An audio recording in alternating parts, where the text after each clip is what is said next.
Hello everyone, मैं आप सबके साथ डिस्कस करूंगी आज बीएड फर्स्ट ईयर के प्रीवियस ईयर क्वेश्चन पेपर जो आपके 2019 में पूछा गया था।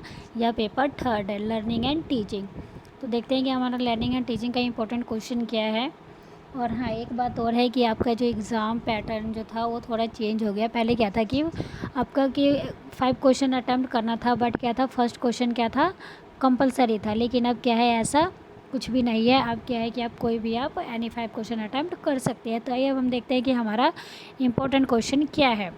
फर्स्ट क्वेश्चन हमारा 60 मार्क्स का पूछा गया है, जिसमें कि आपको फोर्थ पार्ट में डिवाइड कर दिया गया है 4 मार्क्स का। तो 4 मार्क्स का आपका क्वेश्चन है, तो इसमें आप 200 से 300 के वर्ड्स लिख सकते हैं। 200 से 300 के अंदर में आप वर्ड्स में एक्सप्लेन कर सकते हैं। तो देखते हैं कि हमारा फर्स्ट क्या है टॉपिक। फर्स्ट टॉपिक है हमारा preactive phase of teaching कि preactive phase of teaching क्या होता है, शिक्षण की पूर्व क्रियावस्था क्या है। सेकंड हमारा क्या है, इम्पोर्टेंस ऑफ ब्रेन स्टॉर्मिंग। यह भी इम्पोर्टेंट क्वेश्चन है आपके, जो मतलब कि जो है इम्पोर्टेंस ऑफ ब्रेन स्टॉर्मिंग से है मस्तिष्क। इसमें सेकंड क्वेश्चन ये पूछा गया था कि मस्तिष्क उद्दीलन का क्या महत्व होता है। फिर हमारा थर्ड क्या था, ई लर्निंग तो आप सभी को पता है कि आजकल ई लर्निंग का कितना मतलब कि ज़रूरत होता है। आजकल ई लर्निंग बहुत ही इम्पोर्टेंट हो गया है। फिर हमारा फोर्थ टॉपिक है ग्रेडिंग सिस्टम क्या है, ग्रेडिंग प्रणाली क्या है। जो भी आजकल जो होता है परसेंटेज, पहले क्या होता है एग्ज़ाम्स वगैरह में परसेंटेज दिया जाता था, लेकिन अब क्या है कि ग्रेडिंग सिस्टम शुरू हो गया है सीसीई के द्वारा।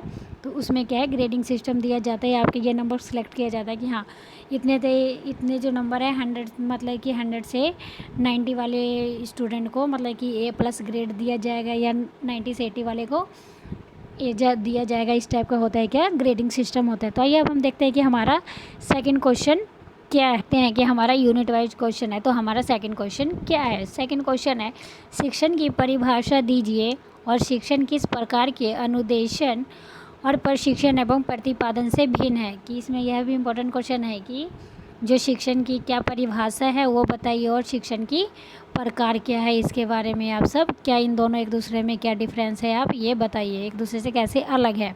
फिर हमारा थर्ड क्वेश्चन क्या है, शिक्षण के स्तरों से आप क्या समझते हैं, शिक्षण के विभिन्न स्तरों का विचारपूर्वक वर्णन कीजिए।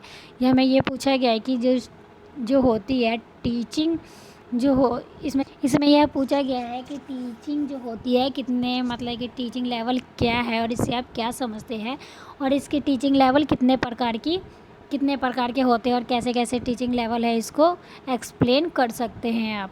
यह आपके यूनिट फर्स्ट में से पूछा गया है। अब हमारा आता है यूनिट 2 में देखते हैं कि हमारा क्वेश्चन क्या है। यूनिट 2 में फोर्थ क्वेश्चन पूछा गया है शिक्षण प्रतिमान से क्या तात्पर्य है, और मास्टरी अधिगम प्रतिमान के संदर्भ में शिक्षण प्रतिमा के विभिन्न तत्वों का वर्णन कीजिए। यह भी इम्पोर्टेंट क्वेश्चन है। मास्टरी अधिगम जो होता है वो आपसे मास्टरी लर्निंग जो होता है हमेशा आपसे पूछा जाता है, या आपसे 60 मार्क्स में पूछा जाएगा। मोस्ट इम्पॉर्टेंट क्वेश्चन है। तो देखते हैं कि अब हमारा नेक्स्ट फिफ्थ क्वेश्चन क्या है, अनुरूपण क्या है, शिक्षण में इसके गुण एवं दोषों का स्पष्ट कीजिए। तो यह भी आपका मोस्ट इम्पॉर्टेंट क्वेश्चन है जो कि आपसे पूछा जा सकता। तो आइए अब हम देखते हैं हमारा यूनिट थर्ड में से क्या क्वेश्चन आया है। यूनिट थर्ड में हमारा क्वेश्चन आया है 6th, अधिगम से क्या अभिप्राय है, अधिगम को प्रभावित करने वाले विभिन्न कारकों और उसके प्रकारों के बारे में भी लिखिए। कि आपका जो लर्निंग क्या है, what do you mean by learning, और उसी आपसे कैसे आप लर्निंग को कैसे समझते हैं, और लर्निंग जो होता है वो कैसे प्रभावित करने वाले जो लर्निंग को जो प्रभावित प्रॉब्लम क्रिएट करते हैं वो कितने प्रकार के होते हैं और उसके क्या क्या कारण होते हैं।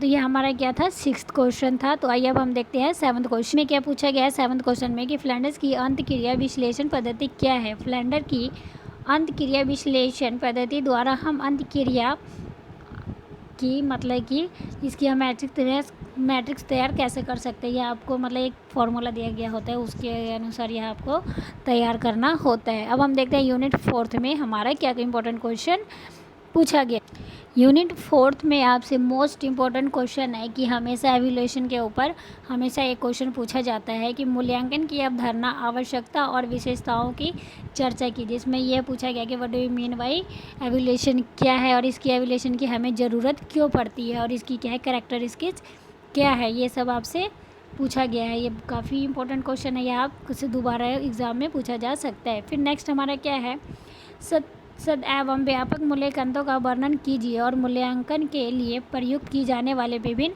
प्रविधियों के बारे में लिखिए। तो मतलब क्या है कि ये सीसीई क्या है और सीसीई के द्वारा सीसीई का कैसे मूल्यांकन के द्वारा कैसे हम मूल्यांकन कर सकते हैं, इसकी क्या है, इसका मेथड वगैरह सब क्या है उसके बारे में लिखिए। यह आपके बीएड फर्स्ट ईयर के पेपर 3 है, टीचिंग एंड लर्निंग का मोस्ट एक्सपेक्टेड क्वेश्चन है, जो कि आपसे पेपर में अक्सर ये सब क्वेश्चन क्या है रिपीट किया जाता है। अगर आप सभी को वीडियो अच्छी लगी हो तो थैंक यू। अगर आप सबको यह वीडियो अच्छी लगे तो प्लीज़ लाइक करें, शेयर करें एंड सब्सक्राइब करें। Thank you.